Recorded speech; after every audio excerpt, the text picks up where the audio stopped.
Abby, I've got the same question for you that I asked Nuala when I chatted with her. Mm-hmm. Where in the HE double hockey sticks did you come from? I love that. I mean, I've been singing forever and on the scene, but I guess doing a splice pack, sample vocal pack 8 years ago, one day a lot of the songs just went platinum on their own, and then it was just kind of catching up from there, really. Yeah, because I blinked, and then all of a sudden you were everywhere on the radio, which is awesome. That's good to hear. I didn't know that. Yeah, absolutely. Now, we got a lot to chat about. We're going to be talking about your smash with Dubs coming up, plus the other songs that you're on right now. We're going to get to know Abi Flynn a little better with Finky's Firsts, and ask you a question you have possibly never been asked before. Abi Flynn, welcome to America's Dance 30 for the first time. Thank you. It's good to be here.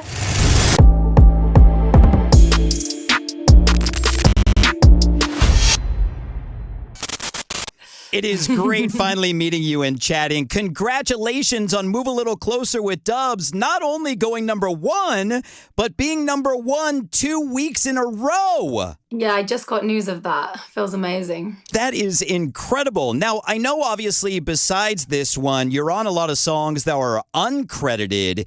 Is this your first #1 on the US dance charts? Oh, yeah. I think it's my first Billboard dance charting track, I believe, at least in the top 50 or something. So yeah, that is great. Incredible. Congratulations. Thank you. And I may have been on there before with my voice, but not credited. So this is a big moment. Well, I can't wait to talk about how this smash was born with Dubs. But first, let's get to know Abi Flynn a little better with Finky's Firsts. Okay.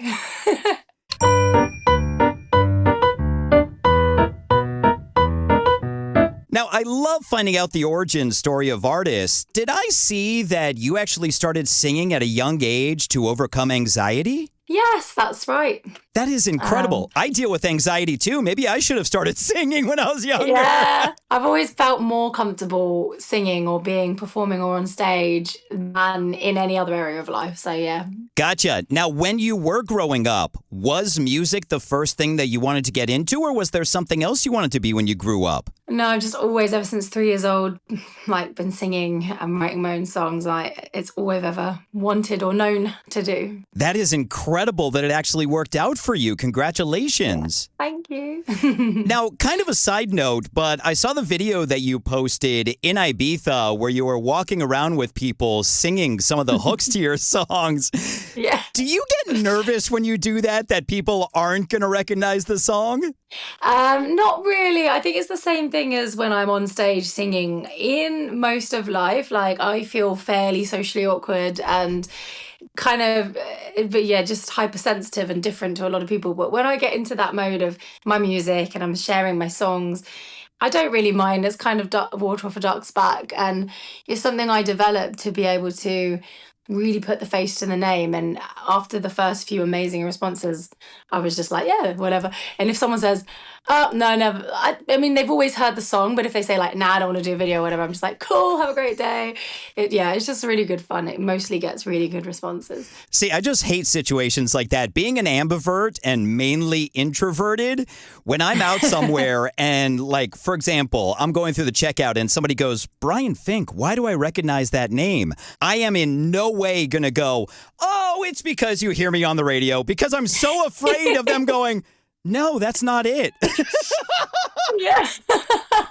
I know. I think almost like my neurodivergence, I don't know what spectrum I'm on of something, but I feel like it comes in handy sometimes. I'm just like, oh, whatever, just let it roll and let it flow and yeah, not take it too seriously, really. I just love that attitude. Now, is Abi Flynn your real name? Yes. Now, when you were trying to decide on your artist project name, was using your real name your first choice, or were there other names you were considering? I was wondering whether to use an alias for dance music because I come from jazz and soul, and I'd used my name through all of that really deep artistry in the jazz world for years. But Yeah, I think once people started to learn who the singer was behind the songs, it almost felt too messy to then add another alias. And in a way, I'm on a journey to really just own all of it, and from as far in the spectrum as jazz, soul, R&B, into commercial dance music, just letting my name kind of be the umbrella for all of it. Like artists like Ray and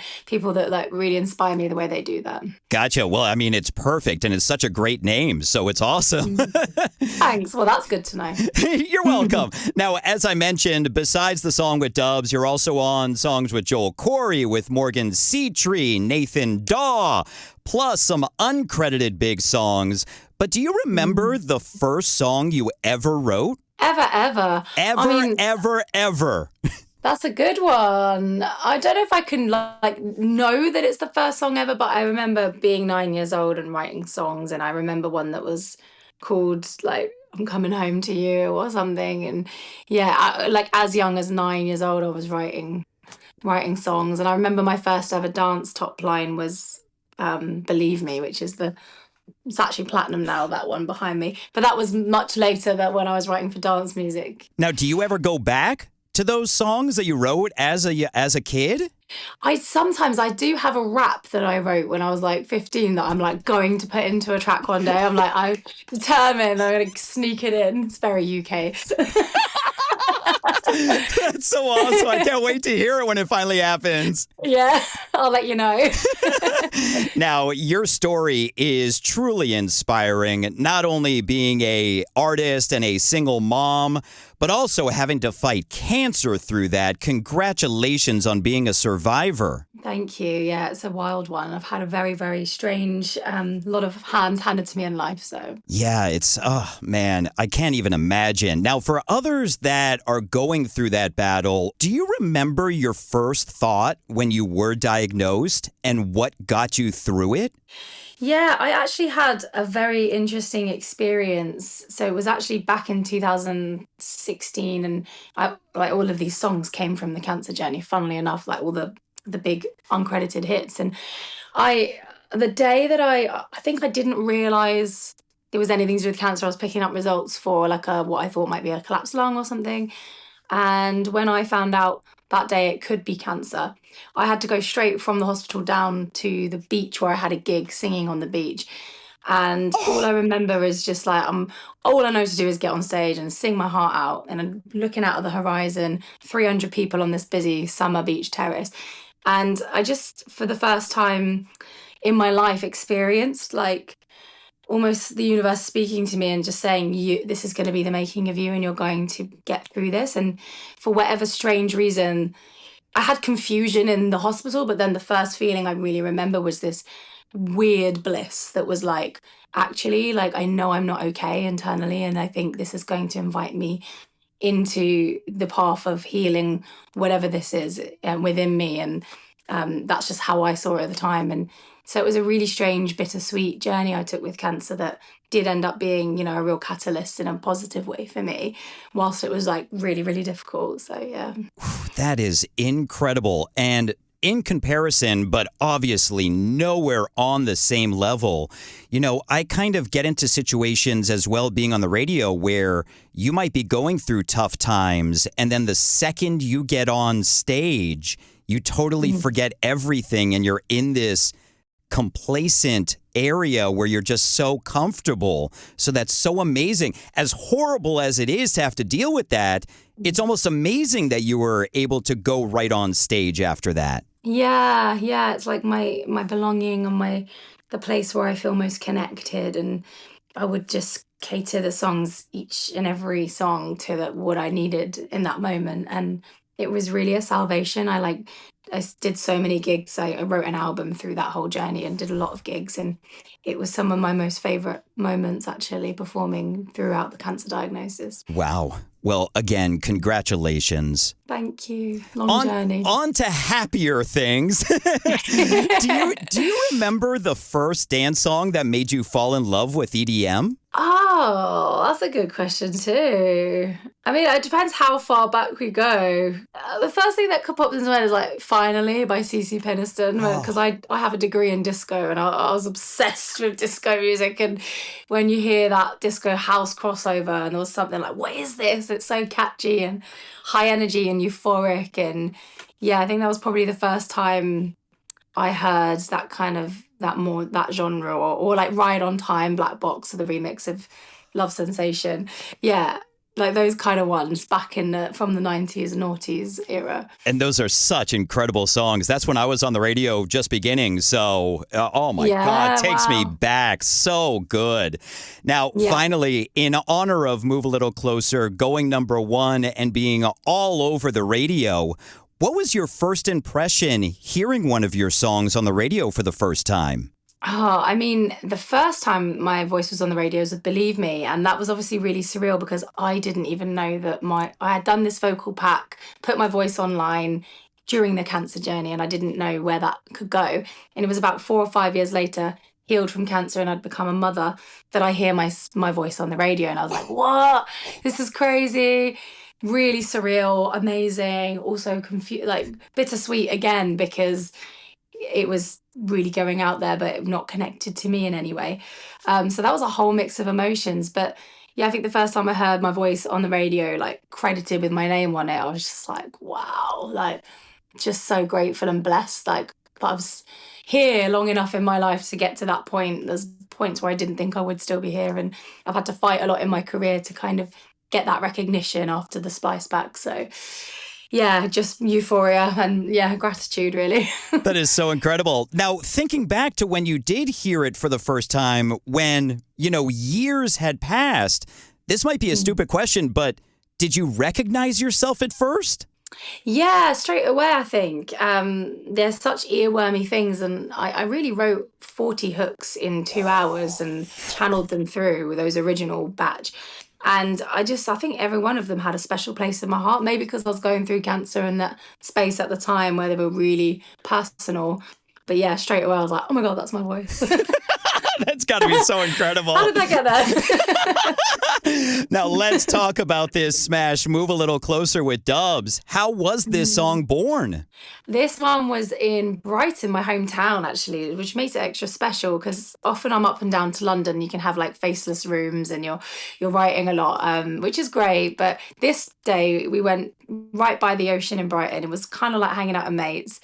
Channeled this vocal through from a place of real, like something I needed to hear from myself at the time about stepping more into my authenticity. The song was coming from like, I want to, don't give up. I want to feel you getting closer and yeah, just opening up my heart, I guess, to life. And it came through in like 10 minutes instantly. And then Dubs messaged me about the top line and were like, we want to produce this, we want to make this a tune. And yeah, it all happened really quick. But when you just like, you hit on something and it feels so real and organic in that moment. That's the difference. That is so amazing that it happened that quickly. Yeah. Now, Yeah. when I was chatting with Alex from Dubs, he shared about the amazing journey of you performing it on stage with them at that festival. What was that 48 hours like for you? Oh my God. Hopping on a plane, going to the festival and performing in front of tens of thousands of people. That was one of the maddest moments of my whole career because we had our first ever Zoom call. I was sitting in the garden with Alex and his manager, I think. And yeah, I think they said, oh, yeah, we're doing this festival in a couple of days. And my manager said as a joke, oh, you should get Abby on the plane. And they were like, oh. Maybe we should. And I was laying here like in bed, like about I think it was like 11 or 12 p.m. and we were waiting for the green light. Like, can we pull this off? Can we get a visa, flight, all of that stuff? And yeah, I got the green light at about 11 o'clock, booked the flight, and then had to wake up at 5 a.m. and go straight to the airport. And it was magical. This like girl picked me up from the airport because she saw me from TikTok and was like, loads of people came to help me. And the guys were just the sweetest. They introduced me to loads of people. It was like a dream. And that was the biggest crowd I'd sang to at that point. And yeah, it was honestly like the Canadian people were amazing. I just felt yeah, I felt lit up. Really, really special. And the performance was so incredible. Congratulations on that. Thank you. Now, something I was feeding off all their energy. I bet. Now, something I love to find out about songs is how many different versions there are from when artists start working on it, all the tweaking that goes on to when that finally gets mastered and put out. When you're writing songs, is there a lot of revising that goes on, or are you an artist that kind of just writes, goes full steam ahead and puts it out? I try to be the latter. I'm very much right from the feels and from what I'm feeling in the moment. And I like to channel through that in the most alive way into when it's dance music, I feel like, because it's just usually quite simple top lines. It's not like always a million lyrics. It's just the first thing that comes to my mind. And then, sometimes other people I'm working with like to revise, and there is a gift inside of that. But I'm probably more of a first thing I feel is usually the best thing that the audience connect with the most. Gotcha. Well, let's talk about another smash that's got all the feelings. Your new song with Joel Corry. How was Phases born? That was like, I think Joel and I have wanted to work together for years and years. And he's always had his eye on like doing something together when it was the right moment and it was going to be special. So he got me into the studio. And for the first time, I was kind of able to say to someone of his level of success, it was really refreshing. He said to me, how do you want to work? And I was like, look, if you just stick the mic on me and you let me actually tell the story that's in my heart right now, that's real to me in my life, what I'm going through, and just like hold the space for me to turn that tap on, and then we can look at it and piece it together. And he did. He just let me take the mic and really sing what was in my heart. I was with Eddie Jenkins and Joel Corry, and then we just took all the best stuff and shaped it. And Joel actually said, can we call it Phases? Can you sing about phases? And improvised the hook. And yeah, it just really came together in 3 hours. Again, it was very similar to Move a Little Closer, actually. That's so awesome. Well, congratulations on that smash as well. Thank you. So what's next for Abi Flynn? Oh, good question. I mean, we potentially have another Nathan tune, hopefully coming out. But what I really want to do now is focus really back on what is to tell my own story and my own artistry and launch my own artist career. And one thing I'm playing with is actually releasing my own version of a Splice hit and giving context in the verses. And yeah, I think that's what I love to do. I'm always really here for giving the realness to dance music and something that someone can really connect to on a deep level. So I'm going to be working on my own solo music for 26 and hopefully another great couple of features before then. That is so awesome. Can't wait to hear what's next from you. Now, before I let you go, I asked ChatGPT to give me a question that Abi Flynn has never been asked before. So I got to test this out, all right? Okay. When you sing about healing, do you imagine singing to yourself, your younger self, or somebody that you don't even know? I think all of it, because usually if I'm singing to the me that's now that most needs to hear what I need to hear in that moment, it is usually the thing that will serve the other, and it's usually the thing that my inner child needs too. So I think I probably go with the most present thing in the now that I need to feel, and then that usually gives me the access to the collective. And yeah, I love that's a that good question. And normally, if you're doing something that's true to yourself, the audience is going to feel that as well. So I totally get that. Yeah. Abi Flynn, congratulations on all your success going on right now. Congratulations on your first #1. Abi Flynn, thank you for your time with us on America's Dance 30. Oh, thank you so much. I can't wait to get over to the States and hit you all up. I'll be there at some point. Absolutely. Now, was there anything that you wanted in there that I didn't mention? I was really thorough, to be honest. It's amazing. I can give you a few lines of singing. That's the only other thing I can think. No, I love that, but I never ask a singer to sing during.